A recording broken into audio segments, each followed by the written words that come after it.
আমরা এখন প্রোটিনের ফাংশন গুলাকে দেখে নিই। ক্লাসিফিকেশন অফ প্রোটিন ফাংশন, মানে classification based on protein function, আর হচ্ছে আমার প্রোটিনের যে ফাংশন, এই দুইটা প্রশ্নেরই কিন্তু আহ উত্তর এটা আমরা দিতে পারি। এখন প্রোটিন আমাদের দেহের সব ধরনের কাজের জন্যই দরকার হয়। দেহের মধ্যে একটা সেল তার সব কাজকর্ম একদম স্মুথলি করার জন্য প্রোটিন তার দরকার হবে। একটা সেল গঠনই হচ্ছে প্রোটিন থেকে। তো এখন দেখি কি কি আছে আমাদের এগুলোর ক্লাসিফিকেশনের মধ্যে। এনজাইম, এরাও এক ধরনের প্রোটিন। এরা হচ্ছে যে আমাদের ক্যাটালাইজ হিসেবে কাজ করে বিভিন্ন বায়োকেমিক্যাল রিয়াকশনের মধ্যে, যেমন ডিএনএ, আরএনএ পলিমারেজ, ডিহাইড্রোজিনেজ, তারপর হরমোন, এরাও এক টাইপের প্রোটিন এবং এরা আমাদের বডির বিভিন্ন কাজ রেগুলেশনের জন্য কাজ করে। Insulin, growth factor, prolactin. তারপর ট্রান্সপোর্ট প্রোটিন। ট্রান্সপোর্ট প্রোটিন হচ্ছে যারা হচ্ছে আমাদের কেমিক্যাল কম্পাউন্ড গুলা ট্রান্সপোর্ট করার জন্য আর কি ব্যবহার করে থাকে বা কাজ করে থাকে। সেটা কম্পাউন্ড হতে পারে, আয়ন হতে পারে, যেমন সাইটোক্রোম সি ইলেকট্রন ট্রান্সপোর্ট করে, হিমোগ্লোবিন আর মায়োগ্লোবিন অক্সিজেন ট্রান্সপোর্ট করবে, অ্যালবুমিন ফ্যাটি অ্যাসিড ট্রান্সপোর্ট করবে ব্লাড স্ট্রিমে। তারপর হচ্ছে অ্যান্টিবডি। অ্যান্টিবডি হচ্ছে ইমিউনি সিস্টেমের রেসপন্স আর কি এটা করে। তো কোনো ফরেন কোনো কম্পাউন্ড যেটা আমাদের বডিতে ডিটেক্ট হয়, তখন হচ্ছে যে অ্যান্টিবডি গুলা তার বিরুদ্ধে কাজ করা শুরু করে। এটা ইনফেকশনের পার্ট হইতে পারে।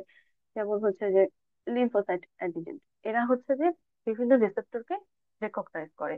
বিভিন্ন অ্যান্টিভাইরাল এজেন্ট, তারপর হচ্ছে টিউমার নেক্রোসিস ফ্যাক্টর, এগুলাকে হচ্ছে তারা রেকগনাইজের জন্য কাজ করে এবং তার বিরুদ্ধে যতটুকু কাজ করা সম্ভব সেগুলা তারা করে। হ্যাঁ, লিম্ফোসাইট অ্যান্টিজেন।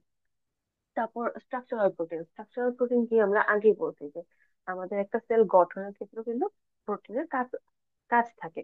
হ্যাঁ, সরি। তো এই স্ট্রাকচারটা মেনটেন করার জন্য প্রোটিন কাজ করে। কোলাজিন, কোলাজেন, তারপর হচ্ছে ইলাস্টিন, ফাইব্রিন, এরা হচ্ছে আমার structural protein. Motor protein. Motor protein হচ্ছে যেসব প্রোটিন আমার কেমিক্যাল এনার্জিকে মেকানিক্যাল এনার্জিতে কনভার্ট করতে পারে। যেমন অ্যাক্টিন মায়োসিন আমাদের হচ্ছে যে মাসল মোশনের জন্য রেসপন্সিবল। কিছু রিসেপ্টর প্রোটিন থাকে যারা হচ্ছে সিগন্যাল ডিটেকশনের কাজ করে থাকে। আবার সিগন্যালিং প্রোটিন থাকে যারা হচ্ছে সিগন্যাল গুলাকে ট্রান্সলেশনের প্রসেসে যুক্ত থাকে। যেমন হচ্ছে যে GTP H. Storage protein. Storage protein হচ্ছে যারা এনার্জি গুলাকে কন্টেইন করে জমা রাখে। তো যখন মেটাবলিজম বা কোনো প্রয়োজন হয় তখন হচ্ছে সেগুলোকে রিলিজ করে। Egg, ovalbumin and milk casein আর such টাইপ অফ প্রোটিন।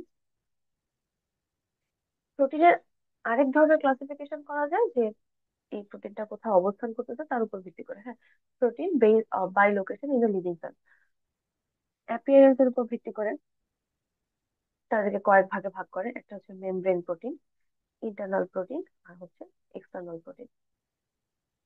আর তাদের গঠনের উপর, মানে কেমিক্যাল কম্পোজিশন বা ফিজিওলজিক্যাল কম্পোজিশনের উপর ভিত্তি করে এই প্রোটিন গুলাকে আবার তিন ভাগে ভাগ করে: সিম্পল প্রোটিন, কনজুগেটেড প্রোটিন আর হচ্ছে ডেরাইভড প্রোটিন।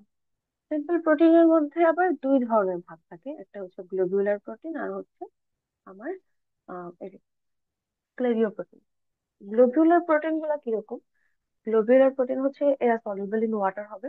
তারপর হচ্ছে এদের শেপটা ওভাল শেপের হবে এবং এটা হচ্ছে কিন্তু অ্যানিমেল বা হিউম্যান দ্বারা ডাইজেস্ট করা সম্ভব হবে এই গ্লোবুলার প্রোটিন গুলা। কিন্তু এই স্ক্লেরিও প্রোটিন গুলা কিন্তু কানেকটিভ টিস্যু এবং হার্ট টিস্যু, এরা কিন্তু ইনসলিউবল ইন অল সলভেন্টস আর রেজিস্ট্যান্ট টু ডাইজেশন, মানে দুটো একদম বিপরীত বিপরীত। তো এই গ্লোবিউলার প্রোটিন গুলা মধ্যে হচ্ছে আছে অ্যালবুমিন, তারপর গ্লোবিউলিন, তারপর গুলেটিন, প্রোলামিন, গ্লোবিউলার প্রোটিন, এরা সব। তো আর স্ক্লেরিও প্রোটিনের মধ্যে আমার আছে যে কোলাজেন, তারপর হচ্ছে ইলাস্টিন, ক্যারাটিন, এগুলা। তো কোলাজেন হচ্ছে আমাদের কোথায় কোথায় দেখা যায়? কোলাজেন গুলা কিন্তু আমাদের কানেকটিভ টিস্যু, বোন, কার্টিলেজ, যে এগুলোতে দেখা যায়। ইলাস্টিন লিগামেন্ট, টেন্ডন, আর্টারি, এখানে। কেরাটিন হচ্ছে যে আমাদের নখ, চুল, পাখনা, যে পাখির যে ফেদার, এখানে দেখা যায়। এখন হচ্ছে কনজুগেটেড প্রোটিন। কনজুগেটেড প্রোটিন গুলো হচ্ছে যে আমার প্রোটিনের সাথে আরেকটা কোনো বড় পার্ট যুক্ত থাকবে। নিউক্লিয় প্রোটিনের ক্ষেত্রে কিন্তু আমার এখানে নিউক্লিক অ্যাসিডটা থাকে। হ্যাঁ, মিউকোপ্রোটিনটা এখানে হচ্ছে যে অ্যামিনো সুগার থাকে, কম্বাইন থাকে প্রোটিনের সাথে। এই যে সালাইভা আর এগ হোয়াইটে আমাদের মিউকোপ্রোটিন পাওয়া যায়। গ্লাইকোপ্রোটিন গুলা হচ্ছে যেখানে কার্বোহাইড্রেটটা অ্যাড আকারে থাকে আর কি। ফসফোপ্রোটিনের ক্ষেত্রে হচ্ছে যে আমার ফসফরিক অ্যাসিডটা থাকবে এস্টার লিঙ্কেজের থেকে, এস্টার লিঙ্কেজের মাধ্যমে প্রোটিনের সাথে অ্যাড থাকবে। ক্রোমাটোপ্রোটিন হচ্ছে আমার কালার্ড যে প্রোটিন গুলো বা পিগমেন্টেড যে প্রোটিন গুলো সেগুলোকে বলছে, যেমন হিমোগ্লোবিন, মায়োগ্লোবিন এরা। লিপোপ্রোটিন হচ্ছে আমার লিপিডের সাথে প্রোটিন কনজুগেটেড অবস্থায় থাকবে। এখানে প্রস্থেটিক গ্রুপ যেটা বলে সেটা হচ্ছে লিপিড। এটা হচ্ছে সিরাম লিপোপ্রোটিন। তারপর সিরাম লিপোপ্রোটিনের মধ্যে brain tissue, nerve tissue, milk, egg এগুলোতে হচ্ছে পাওয়া যায়। আর হচ্ছে মেটালোপ্রোটিন। মেটালোপ্রোটিন গুলো হচ্ছে যে protein combined with metallic atoms that are not part of আর non protein prosthetic group. Ferritin, carbonic anhydrase এরা। এই হচ্ছে যে মানে বড় মেজর যে ক্লাসিফিকেশন গুলো তার মধ্যে এগুলা। আর হচ্ছে